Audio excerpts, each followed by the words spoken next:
अस्सलामु अलैकुम। कैसे हैं आप सब? उम्मीद है खैरियत से होंगे। एक फ़ौजी और उसकी दो बहनों की दर्दनाक कहानी। ये 1919 की बात है दोस्तों, जब रोलट एक्ट के ख़िलाफ़ सारे पंजाब में एजिटेशन हो रही थी। मैं अमृतसर की बात कर रही हूँ। सर माइकल उडवायन ने डिफेंस ऑफ इंडिया रूल्स के तहत गांधी जी का दाखिला पंजाब में बंद कर दिया था।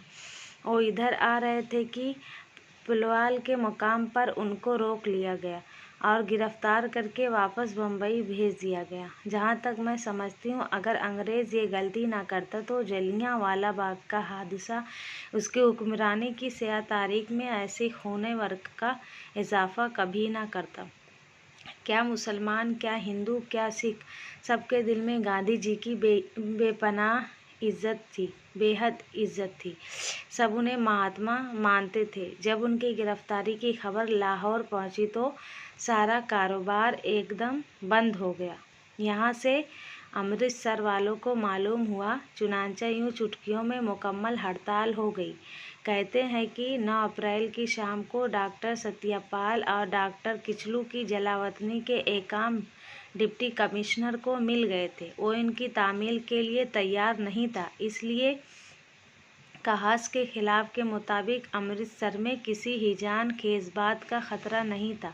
लोग पुरअमन तरीके पर एहतजाजी जलसे वगैरह करते थे, जिनसे तशद्दुद का सवाल ही पैदा नहीं होता था। मैं अपनी आंखों देखा हाल बयान करता हूँ। नौको राम नवमी थी, जुलूस निकाला, मगर मजाल है किसी ने एकाम की मर्ज़ी के ख़िलाफ़ एक कदम उठाया। लेकिन भाईजान सर माइकल अजब औंधी खोपड़ी का इंसान था। उसने डिप्टी कमिश्नर की एक ना सुनी। इस पर बस यही खौफ सवार था कि ये लीडर महात्मा गांधी के इशारे पर साम्राज्य का तख्ता उलटने के दर पे हैं, और जो हड़तालें हो रही हैं और जलसे मुनक़िद हो रहे हैं, उनके पश्च पर्दा यही साजिश काम कर रही है। डॉक्टर किचलू और डॉक्टर सत्यपाल की जलावतनी की खबर आनन फानन शहर में आग की तरह फैल गई। दिल हर शख्स का मुकद्दर था। हर वक्त धड़का सा लगा रहता था कि कोई बहुत बड़ा हादसा बर्पा होने वाला है। लेकिन भाईजान, जोश बहुत ज़्यादा था। कारोबार बंद थे, शहर कब्रिस्तान बना हुआ था। पर इस कब्रिस्तान की खामोशी में भी एक शोर था। जब डॉक्टर किचलू और सत्यपाल की गिरफ्तारी की खबर आई तो लोग हज़ारों की तादाद में इकट्ठे हुए कि मिलकर डिप्टी कमिश्नर बहादुर के पास जाएं और अपने महबूब लीडरों की जलावतनी के अहकाम मनसूख कराने की दरख्वास्त करें। मगर वो ज़माना भाईजान दरख्वास्तें सुनने का नहीं था।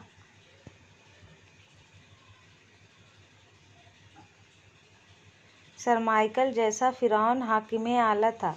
उसने दरख्वास्त सुनना तो कुजा लोगों के इस इज्तिमा ही को गैर कानूनी करार दिया। अमृतसर, वो अमृतसर जो कभी आज़ादी की तहरीक का सबसे बड़ा मरकज़ था, जिसके सीने पर जलियांवाला बाग जैसा काबिल फ़ख्र ज़ख्म था, आज किस हालत में है। लेकिन छोड़िए इस किस्से को, दिल को बहुत दुख होता है। लोग कहते हैं कि इस मुक़द्दस शहर में जो कुछ आज से 5 बरस पहले हुआ, उसके ज़िम्मेदार भी अंग्रेज़ हैं। होगा भाईजान, पर सच पूछिए तो इस लहू में जो वहाँ बहाए, हमारे अपने ही हाथ रंगे हुए नज़र आते हैं। खैर, डिप्टी कमिश्नर साहब का बंगला सिविल लाइंस में था। हर बड़ा अफसर और हर बड़ा टूडी शहर के इस अलग थलग हिस्से में रहता था। आपने अमृतसर देखा है तो आपको मालूम होगा कि शहर और सिविल लाइंस को मिलाने वाला एक पुल है, जिस पर से गुजरकर आदमी ठंडी सड़क पर पहुंचता है, जहां हाकिमों ने अपने लिए ये अर्दी जन्नत बनाई हुई थी। हुजूम जब हाल दरवाजे के करीब पहुंचा तो मालूम हुआ कि पुल पर घुड़सवारों का पहरा है। हुजूम बिल्कुल ना रुका और बढ़ता गया। भाईजान, मैं इसमें शामिल था। जोश कितना था! मैं बयान नहीं कर सकता, लेकिन सब निहत्थे थे। किसी के पास एक मामूली छुरी तक भी नहीं थी। असल में वो तो सिर्फ इस गर्ज से निकले थे कि इज्तिमाई तौर पर अपनी आवाज़ हाकिम शहर तक पहुंचाएं और इससे दरख्वास्त करें कि डॉक्टर किचलू और डॉक्टर सत्यापाल को गैर मशरूत तौर पर रिहा कर दे। हुजूम पुल की तरफ बढ़ता रहा। लोग करीब पहुंचे तो गोरों ने फायर शुरू कर दिए। उससे भगदड़ मच गई। वो गिनती में सिर्फ 20-25 थे और हुजूम सैकड़ों पर मुश्तमिल था। लेकिन भाई, गोली की दहशत बहुत होती है। ऐसी अफरा तफरी फैली कि अल-अमान कुछ गोलियों से घायल हुए और कुछ भगदड़ में जख्मी हुए। दाएं हाथ को गंदा नाला था। धक्का लगा तो मैं इसमें गिर पड़ा। गोलियां चलनी बंद हुई तो मैंने उठकर देखा। हुजूम तितर बितर हो चुका था। जख्मी सड़क पर पड़े थे और पुल पर गोरे खड़े हंस रहे थे। भाईजान, मुझे कतई याद नहीं कि इस वक्त मेरी दिमागी हालत किस किस्म की थी। मेरा ख्याल है कि मेरे होशो हवास पूरी तरह सलामत नहीं थे। गंदे नाले में गिरते वक्त तो कतई मुझे होश नहीं था। जब बाहर निकला तो जो हादसा वक़ूफ़ पज़ीर हुआ था उसके खदोखा आहिस्ता आहिस्ता दिमाग में उभरने शुरू हुए और शोर की आवाज़ सुनाई दे रही थी, जैसे बहुत से लोग गुस्से में चीख चिल्ला रहे हैं। मैं गंदा नाला अबूर करके ज़ाहिरन पैर के तकिए से होता हुआ हाल दरवाजे के पास पहुंचा तो देखा कि 30-40 नौजवान जोश में बिखरे पत्थर उठाकर दरवाजे के घड़ियाल पर मार रहे थे। उसका शीशा टूटकर सड़क पर गिरा तो एक लड़के ने बाकियों से कहा, चलो मलका का बुत तोड़ें। दूसरे ने कहा, नहीं यार, कोतवाली को आग लगाएं। तीसरे ने कहा, और सारे बैंकों को भी। चौथे ने उनको रोका, ठहरो, इससे क्या फ़ायदा? चलो पुल पर इन लोगों को मारें। मैंने इसको पहचान लिया। ये थैला कंजर था। नाम मोहम्मद तुफैल था, मगर थैला कंजर के नाम से मशहूर था इसलिए कि एक तवाइफ के वतन से था। बड़ा आवारा गर्द था। छोटी उम्र ही में उसको जुए और शराब नोशी की लत पड़ गई थी। उसकी 2 बहनें शमशाद और अलमाज अपने वक्त की हसीन तरीन तवाइफा थी। शमशाद का गला बहुत अच्छा था। उसका मुजरा सुनने के लिए रईस बड़ी दूर दूर से आते थे। दोनों अपने भाई की करतूतों से बहुत नाला थी। शहर में मशहूर था कि उन्होंने एक किस्म का उसको आग कर रखा है। फिर भी वो किसी न किसी हीले अपनी ज़रूरियात के लिए उनसे कुछ न कुछ वसूल कर ही लेता था। वैसे वो बहुत खुशपोश रहता था, अच्छा खाता था, अच्छा पीता था, बड़ा नफासत पसंद था। बदले सखी और लतीफ़ा गोई मिजाज में कूट कूट के भरी थी। मिरासियों और भांडों के शौकियानापन से बहुत दूर रहता था। लंबा कद, भरे भरे हाथ पाँव, मजबूत कसरती बदन, नाक नक्शे का भी खासा था। पुरजोश। लड़कों ने इसकी बात ना सुनी और मलका के बुत की तरफ चलने लगे। उसने फिर उनसे कहा, मैंने कहा मत ज़ाय करो अपना जोश। इधर आओ, मेरे साथ चलो। उनको मारे जिन्होंने हमारे बेकसूर आदमियों की जान ली है और उन्हें ज़ख्मी किया है। खुदा की कसम, हम सब मिलकर उनकी गर्दन मरोड़ सकते हैं। चलो। कुछ रवाना हो चुके थे, बाकी रुक गए। थैला पुल की तरफ बढ़ा तो उसके पीछे चलने लगे। मैंने सोचा कि माओ के ये लाल बेकार मौत के मुंह में जा रहे हैं। फव्वारे के पास दुबका खड़ा था, वहीं मैंने थैले को आवाज़ दी और कहा, मत जाओ यार, क्यों अपनी और उनकी जान के पीछे पड़े हो? थैले ने यह सुनकर एक अजीब सा कहकहा बुलंद किया और मुझसे कहा, थैला सिर्फ ये बताने चला कि वो गोलियों से डरने वाला नहीं। फिर वो अपने साथियों से मुखातिब हुआ, तुम डरते हो तो वापस जा सकते हो। ऐसे मौक़ों पर बढ़े हुए कदम उल्टे कैसे हो सकते हैं? और फिर वो भी इस वक्त जब लीडर अपनी जान हथेली पर रखकर आगे आगे जा रहा हो। थैले ने कदम तेज़ किए तो उसके साथियों को भी करने पड़े। हाल दरवाजे से पुल का फासला कुछ ज़्यादा नहीं होगा, कोई 60-70 गज के करीब। थैला सबसे आगे था, जहाँ से पुल का 2 रवैया मुतवाज़ी जंगला शुरू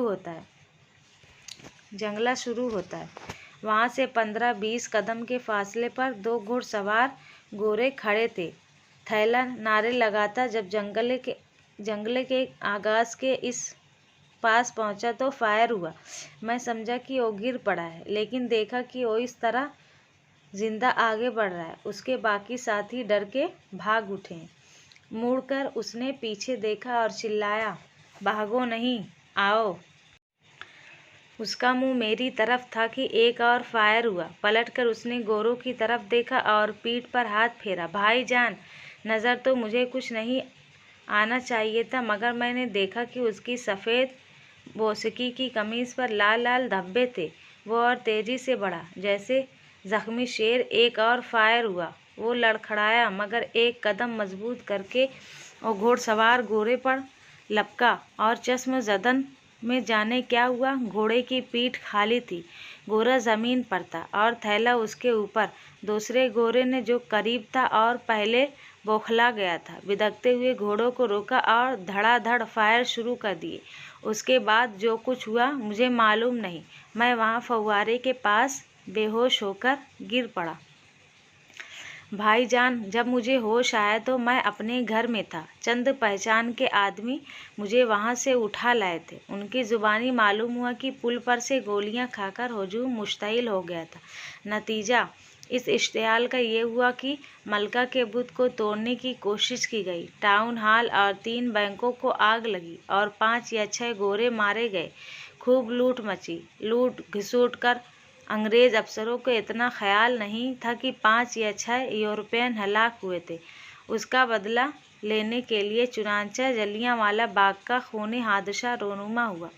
डिप्टी कमिश्नर बहादुर ने शहर की बागडोर जनरल डायर के सुपुर्द कर दी। चुनांचे जनरल साहब ने 12 अप्रैल को फौजियों के साथ शहर के मुख्तलिफ बाज़ारों में मार्च किया और दर्जनों बेगुनाह आदमी गिरफ्तार किए। 13 को जलियांवाला बाग में जलसा हुआ। करीब 25,000 का मजमा था। शाम के करीब जनरल डायर मसला गोरखों और सिखों के साथ वहां पहुंचा और निहत्थे आदमियों पर गोलियों की बारिश शुरू कर दी। इस वक्त तो किसी को नुकसान जां का ठीक अंदाज़ा नहीं था। बाद में जब तहकीक हुई तो पता चला कि 1,000 हलाक हुए और 3 या 4 हज़ार के करीब जख्मी। लेकिन मैं थैले की बात कर रहा था। भाईजान, आंखों देखी आपको बता चुका हूँ, बेऐब ज़ात खुदा की है। मरहूम में चारों ऐब शरई थे। एक पेशावर तवाइफ के वतन से था, मगर जयाला था। मैं अब यकीन के साथ कह सकता हूँ कि इस मलून गोरे की पहली गोली भी उसके लगी थी। आवाज़ सुनकर उसने जब पलटकर अपने साथियों की तरफ देखा था और उन्हें हौसला दिलाया था, जोश की हालत में उसको मालूम नहीं हुआ था कि उसकी छाती में गर्म गर्म शीशा उतर चुका है। दूसरी गोली उसकी पीठ में लगी, तीसरी फिर सीने में। मैंने देखा नहीं पर सुना है। जब थैले की लाश गोरे से जुदा की गई तो उसके दोनों हाथ उसकी गर्दन में इस बुरी तरह पेवस्त थे कि अलहदा नहीं होते थे। गोरा जहन्नम वासिल हो चुका था। दूसरे रोज़ जब थैले की लाश कफन दफन के लिए उसके घर वालों के सुपुर्द की गई तो उसका बदन गोलियों से छलनी हो रहा था। दूसरे गोरे ने तो अपना पूरा पिस्तौल इस पर खाली कर दिया था। मेरा ख्याल है इस वक्त मरहूम की रूह कब्ज़ अंसरी से परवास कर चुकी थी। इस शैतान के बच्चे ने सिर्फ उसके मुर्दा जिस्म पर चांद मारी की थी। कहते हैं जब थैले की लाश मोहल्ले में पहुंची तो कोहराम मच गया। अपनी बरादरी में वो इतना मकबूल नहीं था, लेकिन उसकी कीमा लाश देखकर सब दहाड़े मार मार कर रोने लगे। उसकी बहनें शमशाद और अलमास तो बेहोश हो गईं।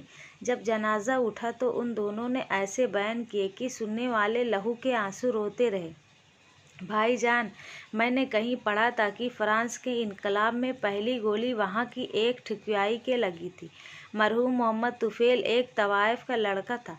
इनकलाब की इस जद्दोजहद में उसके जो पहली गोली लगी थी 10वीं थी या 50वीं, उसके मुतालिक किसी ने भी तहकीक नहीं की। शायद इसलिए कि सोसाइटी में इस गरीब का कोई रुतबा नहीं था। मैं तो समझता हूँ पंजाब के इस खूनी गुस्ल में नहाने वालों की फहरिस्त में थैले खंजर का नामो निशान तक भी नहीं होगा। और ये भी कोई पता नहीं कि ऐसी कोई फहरिस्त तैयार भी हुई थी। सख्त हंगामी दिन थे। फौजी हुकूमत का दौरा था। वो देव जैसे मार्शल लॉ कहते हैं शहर के गली गली कूचे कूचे में डकारता फिरता था। बहुत अफरा तफरी के आलम में इस गरीब को जल्द جلدی جلدی یوں دفن کیا گیا جیسے اس کی موت اس کے سوگوار عزیزوں کا ایک سنگین جرم تھی جس کے نشانات وہ مٹا دینا چاہتے تھے۔ بس بھائی جان، تھیلا مر گیا، تھیلا دفنا دیا گیا، اور کہہ کر میرا ہمسفر پہلی مرتبہ کچھ کہتے کہتے رکا اور خاموش ہو گیا۔ ٹرین دندناتی ہوئی جا رہی تھی۔ پٹریوں کی کھٹاکھٹ نے یہ کہنا شروع کر دیا، تھیلا مر گیا، تھیلا دفنا دیا گیا۔ اس مرنے اور دفنانے کے درمیان کوئی فاصلہ نہیں تھا، جیسے وہ ادھر مرا اور ادھر دفنا دیا گیا۔ اور کھٹ کھٹ کے ساتھ ان الفاظ کی ہم آہنگی کچھ اس قدر جذبات سے آ رہی تھی کہ مجھے اپنے دماغ سے ان دونوں کو جدا کرنا پڑا۔ چنانچہ میں نے اپنے ہمسفر سے کہا، آپ کچھ اور بھی سنانے والے تھے؟ چونک کر اس نے میری طرف دیکھا۔ جی ہاں، اس داستان کا ایک افسوسناک حصہ باقی ہے۔ میں نے پوچھا، کیا؟ اس نے کہنا شروع کیا، میں آپ سے عرض کر چکا ہوں کہ تھیلے کی دو بہنیں تھیں، شمشاد اور الماس، بہت خوبصورت تھیں۔ شمشاد لمبی تھی، پتلے پتلے نقش، گلافی آنکھیں، ٹھمری، بہت خوب گاتی تھی۔ سنا ہے خان صاحب فتح علی خان سے تعلیم لیتی تھی۔ دوسری الماس تھی، اس کے گلے میں سر نہیں تھا، لیکن بتا دیں میں اپنا ثانی نہیں رکھتی تھی، مجرا کرتی تھی تو ایسا لگتا تھا کہ اس کا انگ انگ بول رہا ہے، ہر بھاو میں ایک گھات ہوتی تھی۔ آنکھوں میں وہ جادوئی تھا جو ہر ایک کے سر پر چڑھ کے بولتا تھا۔ میرے ہمسفر نے تعریف و توصیف میں کچھ ضرورت سے زیادہ وقت لیا، مگر میں نے ٹوکنا مناسب نہ سمجھا۔ تھوڑی دیر کے بعد وہ خود اس لمبے چکر سے نکلا اور داستان کے افسوسناک حصے کی طرف آیا۔ قصہ یہ ہے بھائی جان کہ ان آفت کی پرکالہ دو بہنوں کے حسن و جمال کا ذکر کسی خوشامدی فوجی افسروں سے کر دیا۔ بلوے میں ایک میم، کیا نام تھا چڑیل کا، مس شروڈ ماری گئی تھی۔ طے یہ ہوا کہ ان کو بلوایا جائے اور جی بھر کے انتقام لیا جائے۔ آپ سمجھ گئے نا بھائی جان؟ میں نے کہا، جی ہاں۔ میرے ہمسفر نے ایک آہ بھری، ایسے نازک معاملوں میں طوائف اور قصبیاں بھی اپنی مائیں بہنیں ہوتی ہیں، مگر بھائی جان یہ ملک اپنی عزت و ناموس کو میرا خیال ہے پہچانتا ہی نہیں۔ جب اوپر سے علاقے کے تھانے دار کو آرڈر ملا تو وہ فوراً تیار ہو گیا۔ چنانچہ وہ خود شمشاد اور الماس کے مکان پر گیا اور کہا کہ صاحب، لوگوں نے یاد کیا ہے، وہ تمہارا مجرا سننا چاہتے ہیں۔ بھائی کی قبر کی مٹی بھی ابھی تک خشک نہیں ہوئی تھی۔ اللہ کو پیارا ہوئے اس غریب کو صرف 2 دن ہوئے تھے کہ یہ حاضری کا حکم صادر ہوا کہ آؤ ہمارے حضور ناچو۔ اذیت کا اس سے بڑھ کر پراذیت طریقہ کیا ہو سکتا ہے؟ مستبد تمسخر کی ایسی مثال میرا خیال ہے شاید ہی کوئی اور مل سکے۔ کیا حکم دینے والوں کو اتنا خیال بھی نہ آیا کہ طوائف بھی غیرت مند ہوتی ہیں؟ ہو سکتی ہے، کیوں نہیں ہو سکتی؟ اس نے اپنے آپ سے سوال کیا، لیکن مخاطب وہ مجھ سے تھا۔ میں نے کہا، ہو سکتی ہے، جی ہاں۔ تھیلا آخر ان کا بھائی تھا، اس نے کسی قمارخانے کی لڑائی بھڑائی میں اپنی جان نہیں دی تھی، وہ شراب پی کر دنگا فساد کرتے ہوئے ہلاک نہیں ہوا تھا، اس نے وطن کی راہ میں بڑے بہادرانہ طریقے پر شہادت کا جام پیا تھا۔ وہ ایک طوائف کے وطن سے تھا، لیکن وہ طوائف ماں تھی، اور شمشاد اور الماس اس کی بیٹیاں تھیں، اور یہ تھیلے کی بہنیں تھیں۔ طوائفیں بعد میں تھی، اور وہ تھیلے کی لاش دیکھ کر بے ہوش ہو گئی تھی۔ جب اس کا جنازہ اٹھا تھا تو انہوں نے ایسے بیان کیے تھے کہ سن کر آدمی لہو روتا تھا۔ میں نے پوچھا، وہ گئیں؟ میرے ہمسفر نے اس کا جواب تھوڑے وقفے کے بعد افسردگی سے دیا، جی ہاں گئیں، خوب سج بن کر۔ ایک دم اس کی افسردگی تیکھا پن اختیار کر گئی۔ 16 سنگار کر کے اپنے بلانے والوں کے پاس گئیں۔ کہتے ہیں کہ خوب محفل جمی۔ دونوں بہنوں نے اپنے جوہر دکھائے۔ زرق برق پشوازوں میں ملبوس وہ کوہ کاف کی پریاں معلوم ہوتی تھیں۔ شراب کے دور چلتے رہے اور وہ ناچتی گاتی رہیں۔ یہ دونوں دور چلتے رہے، اور کہتے ہیں کہ رات کے 2 بجے ایک بڑے افسر کے اشارے پر محفل برخاست ہوئی۔ میرا ہمسفر کچھ دیر خاموش رہا، پھر وہ اٹھ کھڑا ہوا اور باہر بھاگتے ہوئے درختوں کو دیکھنے لگا۔ پہیوں اور پٹریوں کی آہنی گڑگڑاہٹ کی تال پر اس کے آخری 2 لفظ ناچنے لگے، برخاست ہوئی۔ میں نے اپنے دماغ میں انہی आईनी गड़गड़ाहट से नोचकर अलहदा करते हुए उससे पूछा, फिर क्या हुआ? भागते हुए दरख्तों और खंभों से नज़रें हटाकर उसने बड़े मजबूत लहजे में कहा। उन्होंने अपने ज़र्क बर्क पशवाज़ें नोच डाली और अलिफ नंगी हो गई और कहने लगी, लो देख लो, हम थैले की बहनें हैं, उस शहीद की जिसके खूबसूरत जिस्म को तुमने सिर्फ इसलिए अपनी गोलियों से छलनी किया था कि उसमें वतन से मोहब्बत करने वाली रूह थी। हम उसी की खूबसूरत बहनें हैं। आओ अपनी शहावत के गर्म गर्म लोहे से हमारा खुशबुओं में बसा हुआ जिस्म दागदार करो, मगर ऐसा करने से पहले सिर्फ हमें एक बार अपने मुंह पर थूक लेने दो। ये कहकर वो खामोश हो गया, कुछ इस तरह की और नहीं बोलेगा। मैंने फौरन ही पूछा, फिर क्या हुआ? उसकी आंखों में आंसू डबडबा आए। उनको गोली से उड़ा दिया गया। मैंने कुछ ना कहा। गाड़ी आहिस्ता होकर स्टेशन पर रुकी तो उसने कुली बुलाकर अपना असबाब उठवाया। जब जाने लगा तो मैंने उससे कहा, आपने जो दास्तान सुनाई उसका अंजाम मुझे आपका खुद साख्ता मालूम होता है। एकदम चौंक कर उसने मेरी तरफ देखा। ये आपने कैसे जाना? मैंने कहा, आपके लहजे में एक नाकाबिल बयान कर्ब था। मेरे हमसफ़र ने अपने हलक की तलखी थूक के साथ निगलते हुए कहा, जी हाँ, इन हराम। वो गाली देते देते रुक गया। उन्होंने अपने शहीद भाई के नाम पर बता दिया। ये कहकर वो प्लेटफार्म पर उतर गया। ख़त्म।